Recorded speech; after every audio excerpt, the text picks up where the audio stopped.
Olá a todos, aqui é o Marcos Nunes, professor do Departamento de Estatística da UFRN, e hoje a gente vai dar prosseguimento à disciplina Introdução à Modelagem de Big Data, falando sobre Random Forest.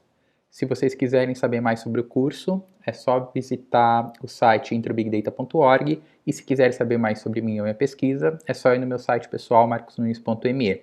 Os links para os dois sites estão aqui embaixo na descrição do vídeo.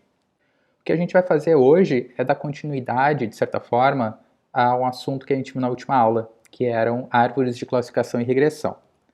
O Random Forest é um algoritmo que é derivado dessas árvores de classificação e regressão.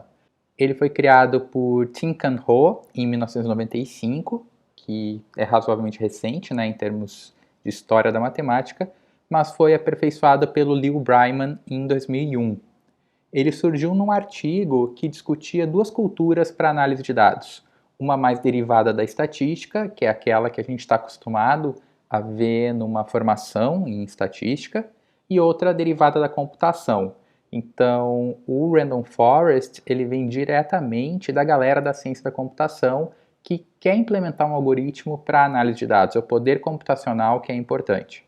Esse algoritmo se tornou extremamente popular nos últimos anos, servindo como base para alguns algoritmos mais avançados, como por exemplo o XGBoost. Ele é utilizado tanto em aplicações de classificação quanto de regressão, e um diferencial dele em relação a alguns outros métodos é que ele pode lidar com problemas do tipo small n, large p, ou seja, problemas nos quais a gente tem um tamanho amostral n muito pequeno quando é comparado ao número de parâmetros p do nosso modelo.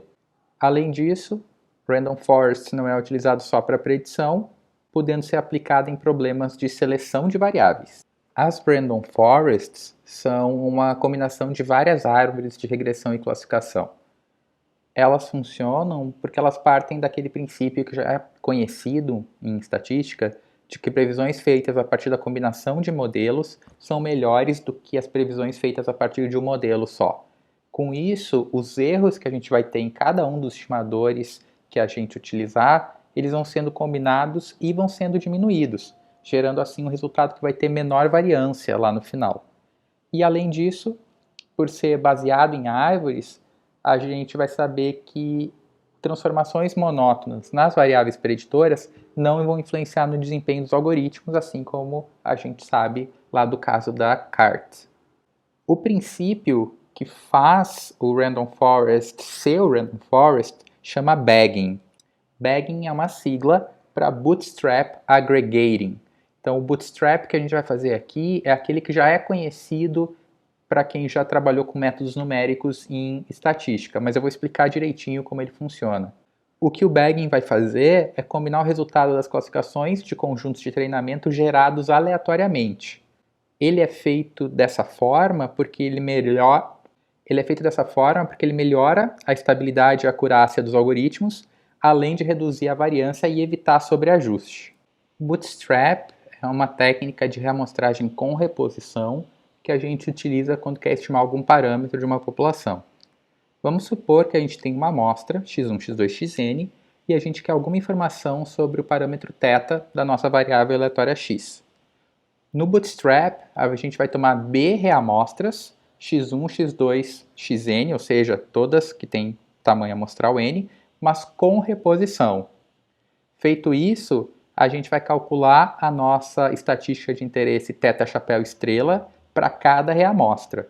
Assim, a gente consegue construir a distribuição empírica do estimador θ chapéu baseado na distribuição amostral desse θ chapéu estrela que vai ter tamanho b. Para aplicar o bagging, quando for rodar um Random Forest, o que o algoritmo vai estar fazendo é gerar b subamostras com reposição a partir do nosso conjunto de treinamento. Ele vai treinar um modelo CART, ou seja, um modelo de árvore de classificação e regressão, em cada nova amostra criada. Se a gente estiver trabalhando com classificação, a classe final definida para o Random Forest, para a nossa floresta, vai ser definida pela maioria dos votos das árvores. Algo no estilo do K vizinhos mais próximos, em que a gente fazia um somatório dos vizinhos, uma votação, na verdade. Aqui a gente faz uma votação das árvores. Então, em vez de eu estar procurando os vizinhos, eu estou vendo qual é a maioria dos votos das árvores. Se eu tiver com uma tarefa de regressão, o valor vai ser a média dos valores preditos entre todas essas árvores. Como eu falei antes, a gente na literatura vê aí sugestão de que 1000 árvores em geral é suficiente para ter um bom modelo. Com isso, com essa combinação entre as árvores, a estabilidade e a acurácia do Random Forest são melhoradas em relação ao algoritmo com uma árvore só, além de reduzir a variância e evitar sobreajuste. Então, graficamente, o algoritmo funciona assim.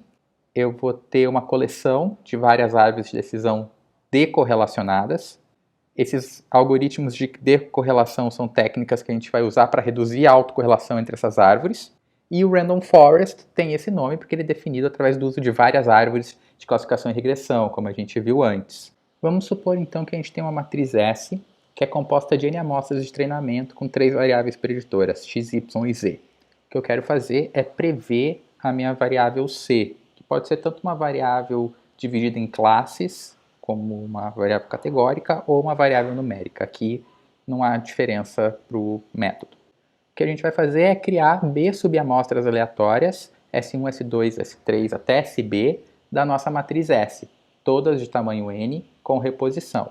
Então aqui eu estou criando duas matrizes aleatórias, a S1 e a S2, ambas com 3 variáveis preditoras. Só que no Random Forest pode acabar criando reamostras com nem todas as variáveis preditoras que estão no conjunto original. Então, por exemplo, vamos supor que eu criei aleatoriamente uma matriz S3 com uma variável preditora só, em vez das 3 do conjunto de dados original, e uma matriz SB, lá a última que eu criei, com 2 variáveis preditoras, y e z. A partir de cada uma das subamostras criadas, a gente vai ajustar um modelo CART diferente. Cada um desses modelos vai ter um número aleatório de variáveis preditoras. Ou seja, S1 vai ter um modelo próprio com K1 variáveis preditoras, S2 terá outro modelo próprio com K2 variáveis preditoras e assim por diante. No exemplo que eu mostrei, o S1 tinha 3 variáveis preditoras, o S2 tinha também 3 variáveis preditoras, mas o S3 acabou ficando com uma e o SB acabou ficando com 2. Então, esses KI, que é o número de variáveis preditoras que vão de 1 até B, não necessariamente vão ser iguais. Embora a gente faça uma reamostragem com reposição nas linhas da nossa matriz, as colunas, quando são selecionadas aleatoriamente, a amostragem delas não é feita com reposição. Então, cada uma delas, quando aparecer, vai aparecer no máximo uma vez. No fim desse processo, a gente vai ter B cards diferentes, ou seja, B árvores de classificação ou regressão diferentes. Portanto, a gente vai ter uma floresta com B árvores, porque uma coleção de árvores é uma floresta. Por isso que o algoritmo chama Random Forest.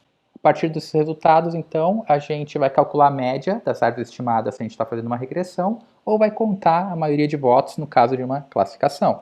De uma maneira mais formal, o que a gente tem é o seguinte algoritmo. A gente vai tomar B subconjuntos do conjunto de dados originais com reposição. A gente vai ajustar uma árvore de classificação ou regressão, que aqui eu vou chamar de F chapéu I, para cada um desses subconjuntos. E cada uma dessas árvores vai ter um número aleatório de variáveis preditoras. No fim, o que a gente vai fazer é encontrar uma estimativa para Random Forest, encontrando um F chapéu, que nada mais é do que a média dos F chapéu I que foram estimados no passo 2. Se a gente quiser, é possível encontrar a importância de cada variável ao rodar uma Random Forest. Enquanto a gente está fazendo o processo de ajuste do modelo, a gente pode medir o erro de ajuste para cada nó e registrar eles. Para medir a importância de JS uma variável, basta permutar os seus valores dentro de cada iteração. Dessa forma, os valores dos erros de ajuste dos conjuntos de dados normais e perturbados vão ser registrados e, com isso, a gente consegue medir a importância de cada variável. Cada vez que uma divisão ocorrer para a variável j, o nível de impureza para os 2 nós descendentes é menor do que o nível de impureza do nó original. Somando os índices de Gini para cada variável sobre todas as árvores, a gente vai medir a importância da variável que é consistente com o teste de permutação descrito anteriormente, só que é mais rápido. O teste de permutação, embora ele consiga nos dar essa visão global dos dados normais e permutados, ele é muito intenso computacionalmente. Então, a gente resolve esse problema calculando os índices de Gini. O índice de pureza de Gini é definido dessa maneira. Ele vai ser o somatório de I igual a 1 até NC de PI 1 menos PI. NC é o número de classes na variável J e PI é a proporção dessa classe. Com isso, a gente vai calcular esse G para cada árvore na nossa floresta. Calculado isso, a nossa importância vai ser dada como a diferença entre o índice de Gini do nó pai com os seus dois filhos. No fim, a gente vai calcular a média de todos os nós para todas as árvores para ter uma medida de impureza global.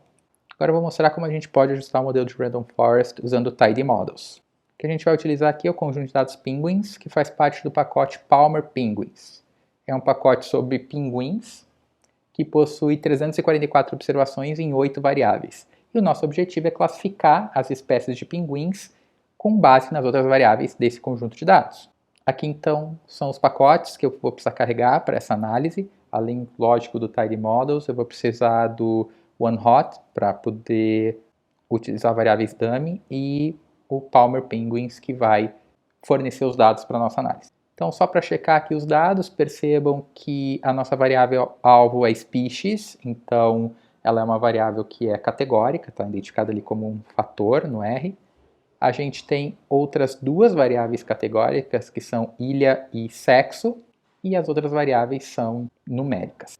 Aqui eu estou criando as variáveis dummy, ou seja, eu estou retirando as variáveis que são numéricas para poder fazer a codificação do que é categórico em variável dummy, usando a função OneHot.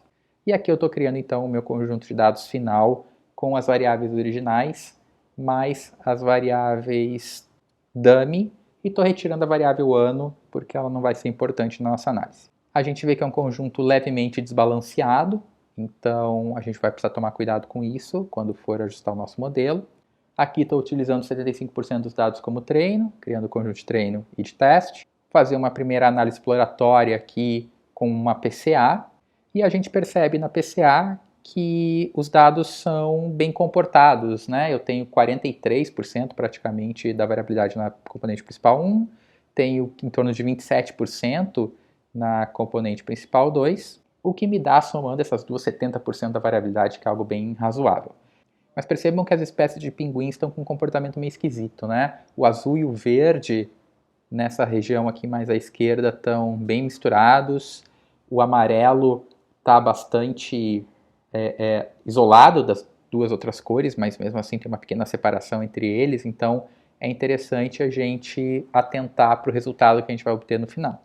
Aqui eu dou uma olhada na distribuição das variáveis numéricas desse conjunto de dados. Nada que me faça preocupar muito, vejam que elas são razoavelmente simétricas, né? Tem uma separação boa em alguns casos, por exemplo, aqui no comprimento do bico a gente tem uma separação boa do roxo para o verde para o amarelo, já no caso da largura do bico a gente tem uma separação boa do amarelo para as outras duas, enfim, é um conjunto de dados bem comportado.